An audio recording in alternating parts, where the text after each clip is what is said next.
आपका स्वागत है। तो चलिए शुरू करते हैं। इस वीडियो में हम ई इनवॉइसिंग में रजिस्ट्रेशन का पूरा प्रोसेस देखेंगे। यदि आप अपने ई इनवॉइस को रजिस्टर करने के लिए टैली प्राइम को चूज़ करते हैं तो सबसे पहले आपको टैली को एज अपना जीएसपी चूज़ करना पड़ेगा। पोर्टल पर रजिस्ट्रेशन इसलिए भी ज़रूरी है क्योंकि यदि हमें अपने ई इनवॉइस को रजिस्टर करना है, अपलोड करना है, तो हमें एक सेपरेट लॉगिन आईडी भी जनरेट करनी पड़ती है। ये लॉगिन आईडी हमारे नॉर्मल जीएसटी पोर्टल की लॉगिन आईडी से अलग होती है। और यदि आपने अपने ई वे बिल के लिए पहले से ही रजिस्ट्रेशन कर रखा है तो आपको कोई सेपरेट रजिस्ट्रेशन आईडी की ज़रूरत नहीं होती। अपने ई इनवॉइस पोर्टल में लॉगिन करने के लिए आप अपनी ई वे बिल की लॉगिन आईडी और पासवर्ड को इस्तेमाल कर सकते हैं। ई इनवॉइस में रजिस्ट्रेशन करने के लिए आप सबसे पहले अपना ई इनवॉइस का पोर्टल खोलिए, रजिस्ट्रेशन बटन पे क्लिक कीजिए और आपका रजिस्ट्रेशन फॉर्म खुल जाएगा। अपना जीएसटी रजिस्ट्रेशन नंबर और कैप्चा डालें और सबमिट करने के लिए गो पर क्लिक करें। जो जीएसटी रजिस्ट्रेशन नंबर आपने दिया है उसकी कंपनी डिटेल आपके सामने दिख जाएंगी। डिटेल्स को वेरीफाई करने के लिए सेंड ओटीपी बटन पे क्लिक करें। आपके रजिस्टर्ड मोबाइल नंबर पर आपको ओटीपी आ जाएगा। ओटीपी नंबर को एंटर करें और वेरीफाई ओटीपी के ऊपर क्लिक करें। ओटीपी वेरिफिकेशन होने के बाद आपको यूज़र नेम और पासवर्ड जनरेट करने के फील्ड दिखाई देंगे। यहाँ अपनी डिटेल डालें और सेव बटन पे क्लिक करें। उन्हीं डिटेल्स को डालकर अब आप लॉगिन कर सकते हैं।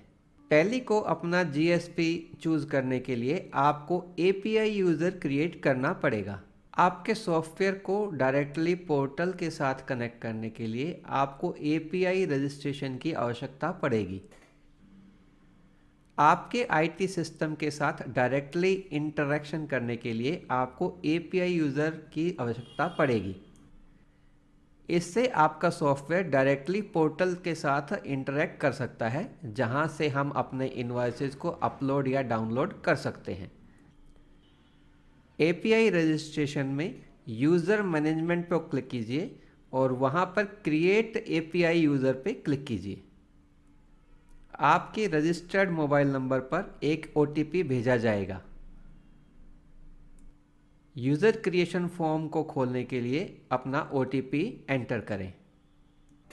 यहाँ थ्रू जीएसपी ऑप्शन को सिलेक्ट करें और इस ऑप्शन लिस्ट में से टैली इंडिया को एज योर जीएसपी सिलेक्ट करें।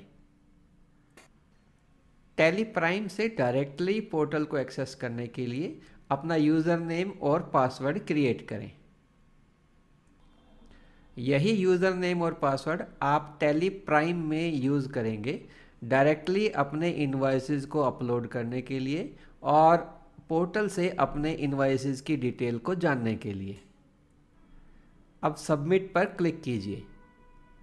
यदि आपने अपने ई वे बिल के लिए एपीआई यूज़र क्रिएट कर रखा है तो आपको ऐसा कुछ करने की आवश्यकता नहीं है। वही यूज़र नेम पासवर्ड आप अपने ई इनवॉइस के लिए भी इस्तेमाल कर सकते हैं। आपको अपने रजिस्टर्ड मोबाइल नंबर पर आपकी क्लाइंट आईडी और उसका पासवर्ड रिसीव हो जाएगा।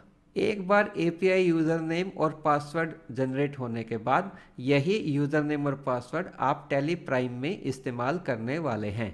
यदि आप पोर्टल में अपने एपीआई यूज़र नेम और पासवर्ड को चेंज करते हैं तो टैली प्राइम के अंदर भी आपको वही चेंज किया हुआ यूज़र नेम और पासवर्ड इस्तेमाल करना होगा। Thank you. और अधिक जानकारी के लिए आप help.tellysolutions.com या अपनी tally.com पर जा सकते हैं।